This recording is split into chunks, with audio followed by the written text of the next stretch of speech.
శ్రీరామచంద్రాయ నమః.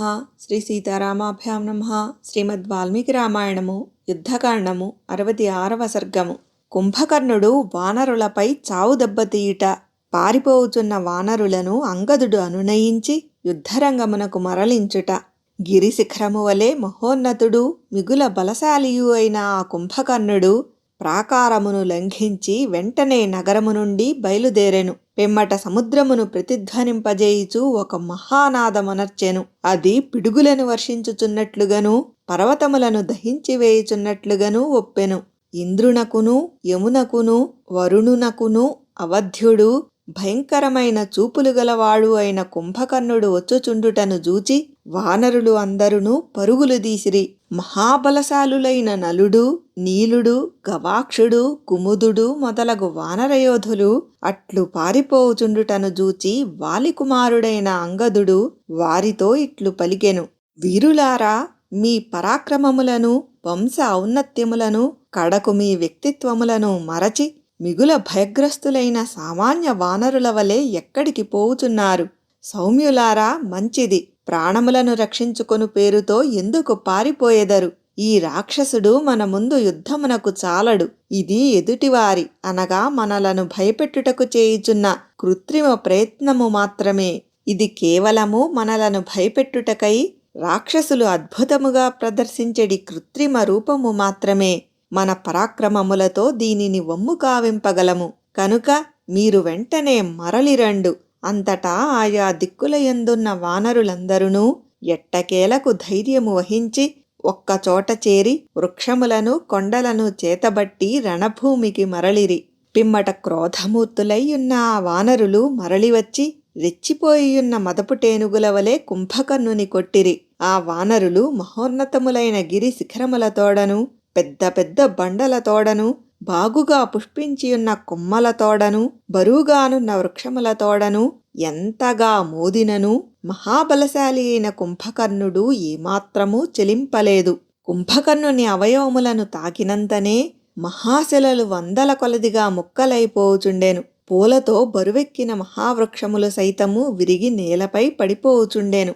అంతటా ఆ కుంభకర్ణుడు కూడా మిక్కిలి క్రుద్ధుడై గట్టి పూనిక వహించిన వాడై చెలరేగిన దావాగ్ని వనములను దహించి వేసినట్లు మహాబలశాలులైన వానర సైనికులను నుగ్గు నుగ్గు గావించెను. అతడు పెక్కుమంది వానర ముఖ్యులను విసరివేసెను. అప్పుడు వారు రక్తసిక్త దేహములతో కూడియున్న వారై ఎర్రని పువ్వులతో ఒప్పుచున్న చెట్ల వలె నేలపై పడియుండిరి. కొంతమంది అతని ధాటికి తట్టుకొనలేక గంతులు వేయిచూ వెనుకకు చూడకుండా పరుగులు తీసిరి. బలిష్ఠుడైన కుంభకర్ణుని చేతిలో దెబ్బతిన్న వానరులలో కొంతమంది సముద్రములో పడిపోయిరి. మరికొంతమంది ఆకాశమునకు ఎగిరిరి. ఇంకనూ కొంతమంది వచ్చిన త్రోవను బట్టి పలాయనము చిత్తగించిరి.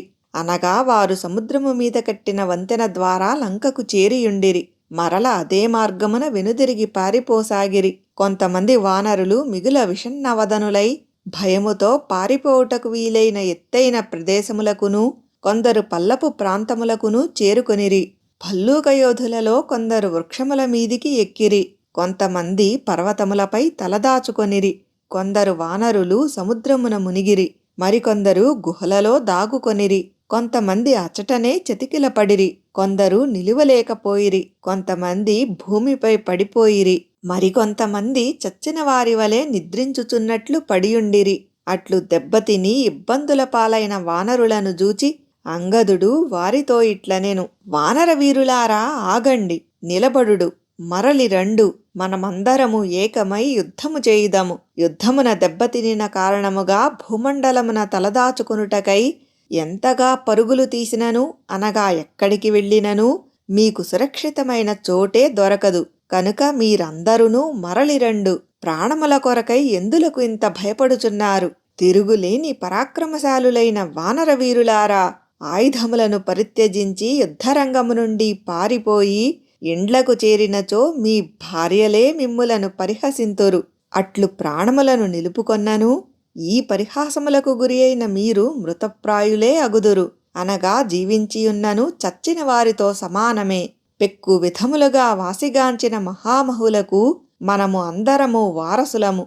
సద్వంస సంజాతులము వానర వీరులారా, సామాన్యుల వలె అనగా పిరికి వారికి వలె భయపడి ఎక్కడికి పోయెదరు? పిరికి పందలై మీరు ఇట్లు భయపడి పారిపోయినచో మీరు అనార్యులు అనబడుదురు గదా, అనగా నలుగురిలో తేలిక ఎగుదురు గదా. యుద్ధమునకు బయలుదేరు సమయమున మేము మిగుల పరాక్రమశాలులము, స్వామి భక్తి పరాయణులము అని నలుగురిలో పెద్ద పెద్ద బీరములు పలికియుంటిరి గదా. అవి అన్నియును ఇప్పుడు ఎక్కడికి పోయినవి? ఇట్లు భయపడి పారిపోయినచో ధీరులు మిమ్ము చీదరించుకొందురు. అట్టి నిందావచనములను అనగా చీత్కారములను జీవితాంతము వినవలసియుండును. ఇట్టి తలంపుల జీవితము దుర్భరము కనుక సత్పురుషుల అనగా ధీరుల మార్గమును అనుసరింపుడు. పిరిగితనమును పారద్రోలుడు. జీవితములు క్షణికములు, మృత్యువు అనివార్యము. ఎంతటి వారికైనను చావు తప్పదు. కాని రణభూమియందు శత్రువులతో పోరాడి మరణించినచో మనము అనితర సాధ్యమైన బ్రహ్మలోకము అనగా వీరస్వర్గమును తప్పక పొందగలము. వానరులారా, మనము యుద్ధమున శత్రువులను హతమార్చినచో మనకు శాశ్వతమైన కీర్తి లభించును. లేదా మనమే రణరంగమున అసువులను వీడినచో వీరస్వర్గ సుఖములను అనుభవింతుము. కుంభకర్ణుడు శ్రీరాముని ఎదుటబడినచో మరల అతడు మండుచున్న అగ్నిలో పడిన మిడతవలే ప్రాణములతో బయటపడడు అనగా బ్రతికి బట్టకట్టడు.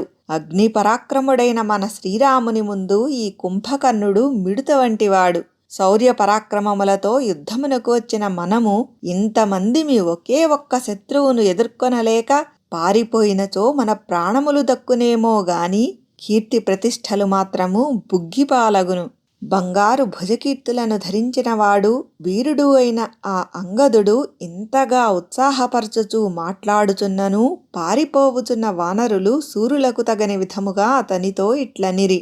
రాక్షసుడైన కుంభకర్ణుడు యుద్ధమున మమ్ము ఘోరముగా మర్దించినాడు. ఆయనతో ఇక యుద్ధము చాలును. ఇప్పుడు మాకు ఇచట నిలువదగదు. మా ప్రాణములు మాకు తీపిగదా. వానరయోధులు అంగదునితో ఇట్లు పలుకుచుండగా భీకరమైన చూపులు గల ఆ భయంకర రాక్షసుడు అనగా కుంభకర్ణుడు వారి మీదికి దాడికి వచ్చుచుండెను. అతనిని చూచినంతనే వానరులందరూ నలు దశలకును పారిపోసాగిరి. అట్లు పారిపోవుచున్న ఆ వానర వీరులందరూనూ అంగదుడు మరల పెక్కు విధములుగా పలికిన యుక్తియుక్తములగు స్వాంతనావచనములకు తృప్తిపడి మరలిరి. అంగదునికడ చేరిన ఆ వానరయోధులందరినీ ప్రజ్ఞాశాలి అయిన వాలిసుతుడు ప్రసన్నులను గావించెను. పిమ్మటవారు అతని ఆజ్ఞలకై నిరీక్షించుచూ నిలిచిరి.